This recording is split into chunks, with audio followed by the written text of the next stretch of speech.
ఉన్న బంగారాన్ని విడిపించి ఆ రోజు ఆన్లైన్ రేటుకే మేము కొంటాం. Sharma gold company. నమస్కారం, వెల్కమ్ టు సుమన్ టీవీ. నేను గీతాంజలి. ప్రస్తుతం మనతో పాటు ఉన్న అతిథి శ్రీ విద్యాపీఠం వ్యవస్థాపకులు. గత 45 సంవత్సరాలుగా శ్రీ విద్యా ఉపాసన చేస్తూ ఎంతో మందికి మంత్రోపదేశం చేసిన గురువుగారు శ్రీ గురు కరుణామయ్య. వారితో మాట్లాడి మరిన్ని విషయాలు తెలుసుకుందాం. గురువుగారితో మాట్లాడదాం. నమస్కారం గురువుగారు. నమస్కారం. చాలా సంతోషం, చాలా రోజులకి కలిసాం. మళ్ళీ 4 నెలలైందా? 4 నెలలు సుమారుగా అయి ఉండొచ్చు. వరలక్ష్మి వ్రతం అప్పుడు వచ్చారంతే, ఆ తర్వాత మళ్ళీ కలిసింది లేదు.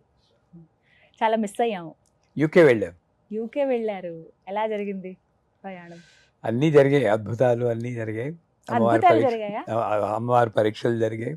ఆ, సో ఎప్పుడు వెళ్ళినా కూడా యూకే అనేప్పుడు నిజం చెప్పొద్దు, నాకు ఇష్టం లేదు. ఎందుకంటే మన వాళ్ళని హింసించారు అనేది మర్చిపోలేకపోతున్నాను.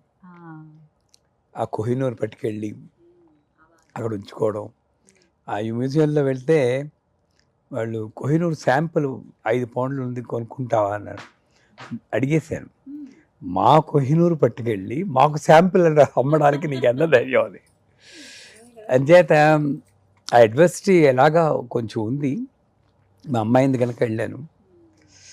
అక్కడ మీరు అడిగారుగా చెప్తున్నాను, శ్రీ విద్యలో ఉన్న లేక ఒక భగవంతుడి మీద భక్తి నమ్మకం ఉండి ఇంకేదీ కోరకుండా, నన్ను ఆల్రెడీ రక్షిస్తున్నావు, నన్ను రక్షించు అనకూడదు.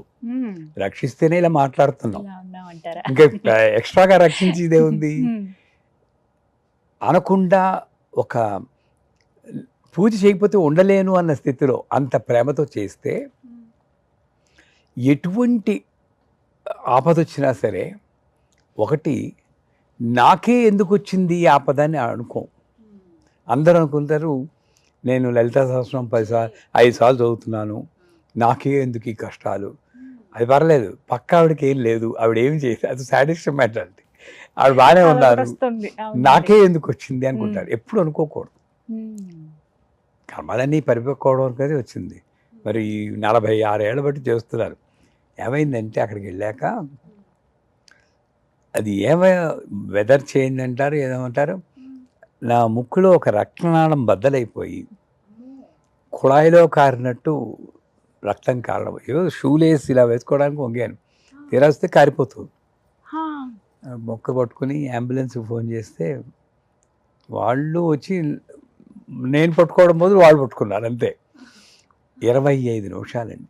నిజంగా 71 ఏళ్ల వయసు వాడికి 25 నిమిషాలు అలా కారిపోతుంటే ఇవన్నీ మళ్ళీ లోపలికి వెళ్ళి గడ్డ కట్టుకుని బ్లడ్ క్లాట్స్ వామిట్ అయింది. అప్పుడు కూడా బాధను అనుభవించారా? అంటే కర్మ ఇలా ఉంటుంది అనింది, కానీ వెళ్ళిపోతాను భయపడ్డం కానీ ఏమి లేదు. మా పీఠం వాళ్ళకి ఫోన్ చేసి చెప్పాను, అసలు మంత్రజపం చేయండి అని. మీరు నమ్మరు, 7.5 గంటలు ఎమర్జెన్సీలో ఉన్నాక ఎలా వచ్చిందో అలా మాయమైపోయింది. డాక్టర్లు ఒక స్టెథోస్కోప్ కూడా నా మీద పెట్టలేదు, ఒక మాత్ర ఇవ్వలేదు. అంటే ఏంటి, నిజంగా విచిత్రం. నాకు 20 నిమిషాలు రక్తం కారిపోయిందంటే ఎంత దీనా పడిపోవాలి. మాయమైపోయింది. ఎందుకు వచ్చిందని అంటే, ఎందుకో వచ్చింది, అది తగ్గిపోయింది కదా, మీరు వెళ్ళిపోండి అన్నాడు. అంతే. చెప్పొచ్చేది ఏంటంటే, ఇలాగా అనేక అనుభవాలు. అమ్మవారు అనుభవం ఇవ్వాలంటే ప్రత్యక్షమై భక్త ఏమి నీ కోరిక అని అక్కర్లేదంటారు మీరు అప్పుడు. అవును, చిన్న చిన్న విషయాలే. ఇవాళ అమ్మవారి పూజ చేస్తున్నాను, మీరు అడిగారు కనుక, అమ్మవారు నాకు కనబడాలి అంటే ఎలా కనబడుతుంది? ఎప్పుడూ ఉంది. నా దృష్టి ఎక్కడో ఉండడం చేత పూజ మీద ఉండకుండా ఎంతసేపు అవుతుంది అనుకోవడం, ఏం కోరుకోవడం, ఇలా చాలా రకాలుగా డిస్ట్రాక్ట్ అవుతుండడం చేత పక్కనే కనబడుతున్న అమ్మవారిని మనం గుర్తించలేం. సో ఆవిడ ఎలా కనబడుతుందంటే, స్తోత్రం చదువుతున్నాం అనుకోండి. నేను మొన్న పీఠంలో అమ్మవారికి నీళ్లు పోస్తూ, చిన్న అమ్మవారు అది ఇంకో ఎవడో తెస్తే బొబ్బలు పోస్తున్నాను, అమ్మాయిని పట్టుకుని నీళ్ళు పోసాక తుడుస్తూ బొబ్బలు పోసాను, ఆనందంగా ఉందా అన్నారు. అంటే బాల కదా, మరి అలాగే మాట్లాడాలి అని అనుకుంటున్నాను. అనుకుంటూ లలితా సహస్రం చదువుతున్నాను. మీరు నమ్మరు, అదే టైంలో రక్తవర్ణ మాంసనిష్ట గుడాన్న ప్రీతమానస అన్న పదం వచ్చింది. నీకు ఇష్టం బాగానే ఉందా అంటే ప్రీతమానస అని అంటే ఏంటి? ఇష్టమే అని. బాగానే ఉంది. అలాగా ఎలాగో ఒకలాగా మన స్తోత్రంతో సింక్రనైజ్ అయ్యి ఆవిడ పలుకుతూ ఉంటుంది. మనం భగవంతునితో పలకాలని ఉబలాటపడ్డం కాదు, ఆవిడే ఈ పిల్లవాడితో మాట్లాడడానికి ఉబలాటపడుతుంది. అది నిజం. ఈ పిల్లవాడు కాదు, ఈ పిల్లతో కూడాను, అందరితోటి. కానీ మనం గ్రహించాం, దృష్టి ఎటో ఉంటుంది.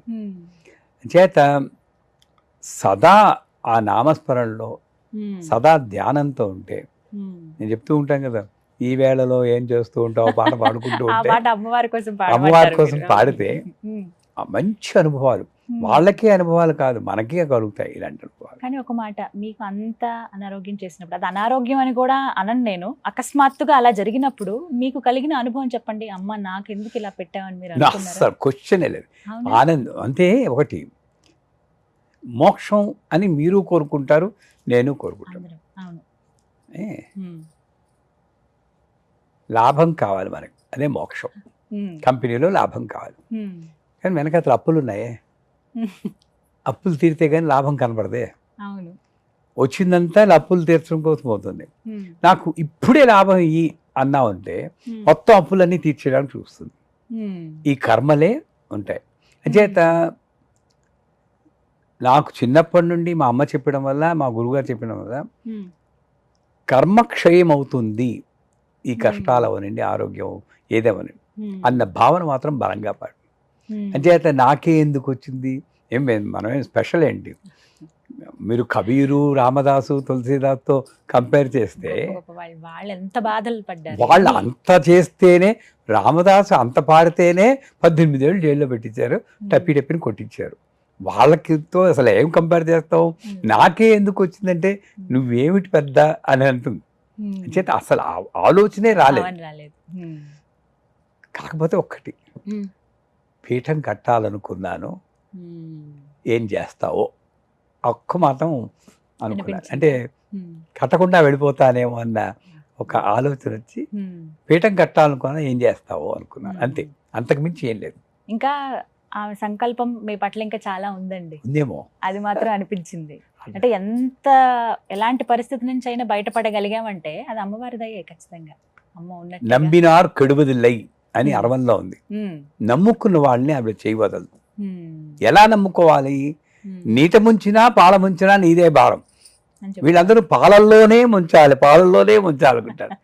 అందుకే ఈ భక్త ప్రహ్లాద్ సినిమాలో ఆ ప్రహ్లాదుని హిరణ్యకశిపుడు తోసేస్తారు వాళ్ళ అనుచరులు.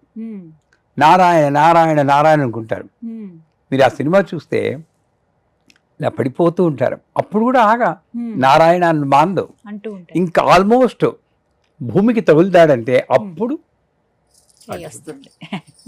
అంత నమ్మకం. అలా ఉండాలి.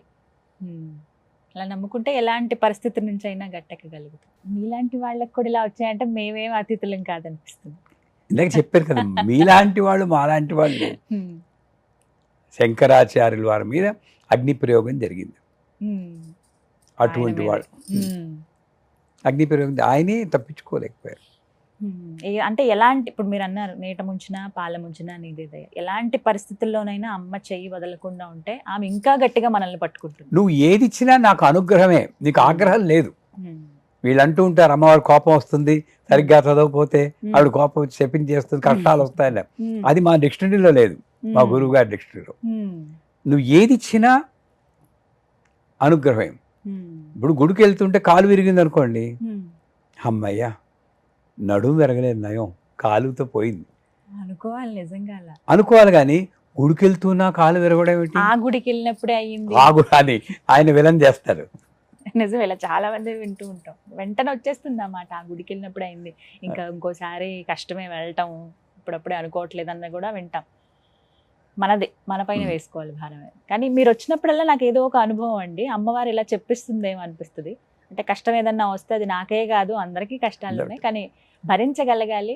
భరించేటప్పుడు నేను సంతోషం. పురాణాలు చదువుతాం కదండి, రాముల వారిని, ఉమ్, కృష్ణుణ్ణి, ఉమ్, వాళ్ళందరినీ ఈ చోకామేళ వీళ్ళందరిది ఒకసారి మననం చేసుకుంటాను. ఉమ్, ఎప్పుడైనా పొరపాటుని అది రావడానికి అటువంటి ఆలోచన రావాలంటే ఆయనకే చూడండి, రాముల వారి కథ తీసుకోండి, ఉమ్, విష్ణుమూర్తి అవతారం, పెళ్ళయింది, ఉమ్, 16 రోజులు పండవకుండా అడవులకు వెళ్ళాల్సి వస్తుంది. ఉమ్, పోనీ అక్కడైనా పోనీ వెకేషన్కి వెళ్ళినట్టు ఉన్నారా అంటే రావణాసుడు ఎత్తిపోతాడు. ఉమ్, దానికోసం నానా ఇది పడి ఆవిడని పోరాడి, కోర్స్ చెప్పుకుంటారు. మనం కలోక్యులుగా చెప్పుకుంటున్నాం కానీ విష్ణుమూర్తి మీద గౌరవం లేక కాదు. ఆయన మహానుభావుడు. మన కోసం నాటకాలు ఆడారు వాళ్ళు, మన కోసం ఆ కథ జరిగింది తెలుసుకోవడానికి. అంటే ఏమిటి, మానవ రూపంలో నువ్వు ఉన్నప్పుడు ఎటువంటి వాడైనా కర్మను అనుభవించాల్సింది. సో అవి వెనక్కి తీసుకొచ్చారు. ఎవరో ఏదో అన్నారని చెప్పేసి ప్రెగ్నెంట్ అయిన ఏమిని పంపించేసి అడవులకు పంపిస్తారు. ఆ పిల్లలు పుట్టడం చూడలేదు, పిల్లలు పెరగడం చూడలేదు, ఏమీ చూడలేదు. పోని చివరిలో వాళ్ళు నాన్నగారిని గుర్తుపెట్టి కలుస్తారు. అప్పుడు భూదేవి ఎత్తుకు పడిపోయింది. మరి ఇక్కడ ఈ స్టోరీలో ఎక్కడైనా అనేది కనిపించలేదు. ఆయనకే ఇలాంటివి నేను కనిపెడుతున్నప్పుడు నేనెందుకు అనుకోవాలి, నాకే ఎందుకు వచ్చేయని. నిజమే. ఇది ఒకటి, ఈ సూత్రం ప్రతి ఒక్కళ్ళు తెలుసుకోవాలి జీవితంలో, వాళ్ళకి వాళ్ళు అన్వయించుకోవాలి ఎవరైనా సరే. కానీ ఏది జరిగినా కర్మక్షయం అవుతుంది అంతే. అంటే కర్మ నుంచి ఎవరు తప్పించుకోలేరు, అది మాత్రం ఇది ద్వారా 100%. ఇంకొకసారి రుజువైంది అది ఎవరైనా. కానీ మీ అనుభవం అనేది నిజంగా చాలా మందికి ఒక కనువిప్పు లాంటిది. అమ్మని ఎప్పుడు చెయ్యి విడవద్దు అనేది మరొకసారి మీ మాటల ద్వారా తెలుసు.